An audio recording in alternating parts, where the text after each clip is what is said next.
Thank you all for coming.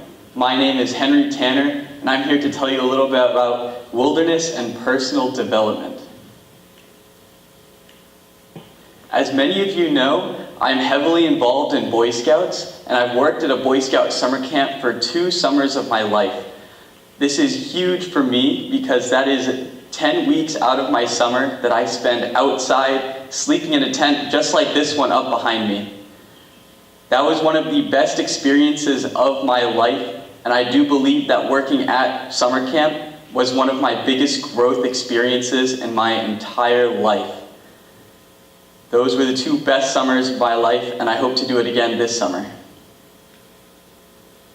So because I personally had such a fantastic experience spending so much time outside teaching young boys about wonderful life skills and how to survive in the outdoors, I wanted to know if there were benefits besides just becoming physically fit to going outside. So behind me are a bunch of random statistics that have to do with starting out really young and being, physically fit and growing up. So there are things like you're more likely to go to college, you're more likely to make more money, you're not going to be obese, and you're going to be healthier in the end. And while those are all swell and great, those are all things that tend to come with being healthier.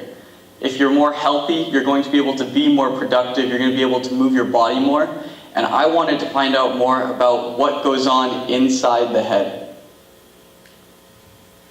So something that I found was that exercise makes people happy.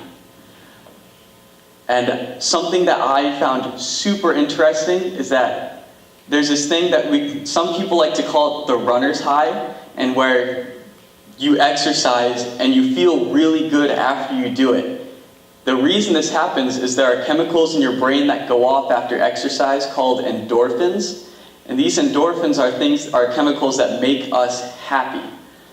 And so, something I found super interesting was that people have used exercise to help in treatments with depression and a whole lot of other, emotional problems with people. Having that endorphin release is almost just as good as any drug that can be used to treat depression.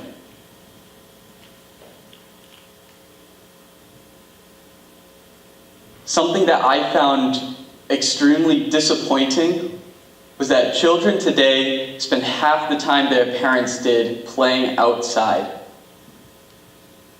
Now, while exercise and all that is great, and we have a huge rise in team sports nowadays, that still goes hand in hand with a huge rise in obesity rates and a whole multitude of health problems.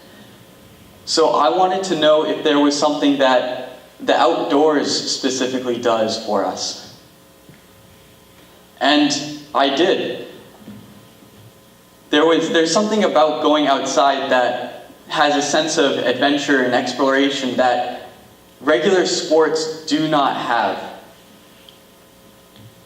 And this next quote sums it up.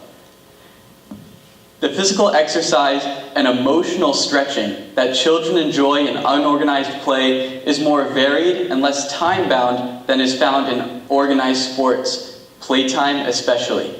This quote is from Richard Liu from the book Last Child in the Woods, a best-selling book that's all about why children need to spend more time outside.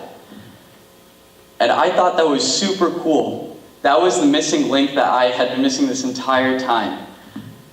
You can, physically stretch yourself by playing in organized sports, but when you put a child into the woods, they have the freedom to explore what they want to explore, the freedom to do what they want to do. When you play an organized sport, you're limited by the rules of the game. You have to play by those rules to make it, fair for the sport, to make it competitive. And while that's great in itself, what young children today need to develop decision-making skills and to develop their social and emotional, assets to themselves, to develop themselves as a character, they need to spend that time in the outdoors, exploring streams, climbing trees, and running around on their free will.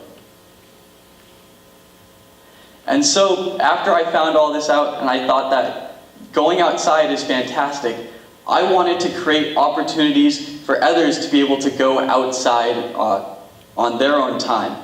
So this is me working at a Boy Scout summer camp. I'm doing some volunteer hours. What I'm doing right now is leveling out dirt in this building so that they can pour in concrete.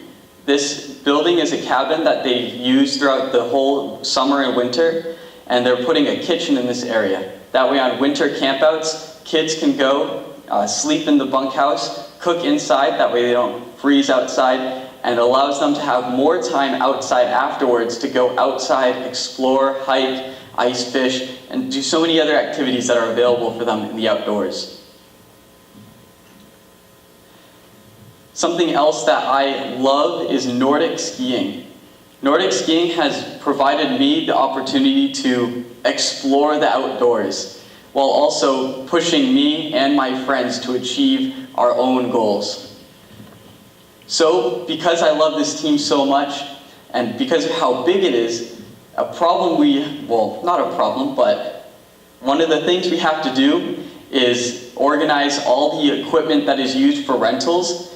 This rental program is what allows our team to be so big. We have about 50 members every single year coming back for Nordic skiing, and it's a fantastic program, and it's all possible because kids are able to rent skis directly from the team.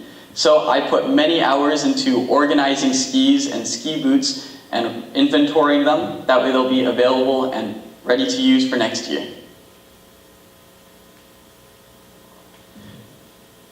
When we store our skis, as of right now, there is a new solution in place. But in the past, pretty much we've just piled up our ski bags into the corner of that room, up in the physics room.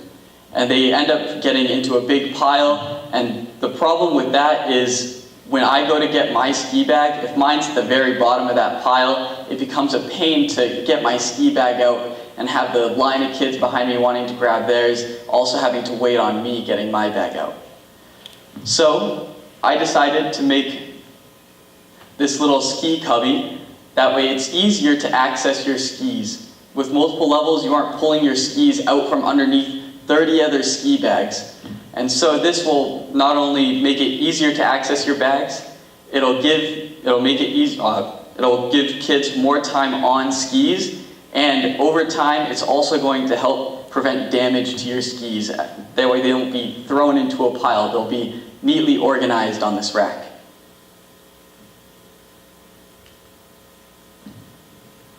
So after listening to my presentation, I hope that I have encouraged you to go outside.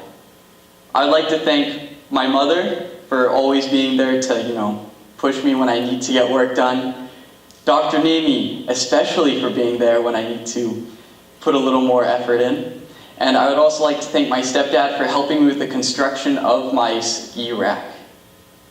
Are there any questions? Go ahead, Pete. So did you find in your research that there's like a point of no redemption? Like these kids that aren't spending a lot of time outside. And I'm assuming that that's it lessens as it goes. I'm probably spending less time than my parent did. My son spends half the amount of time that I did.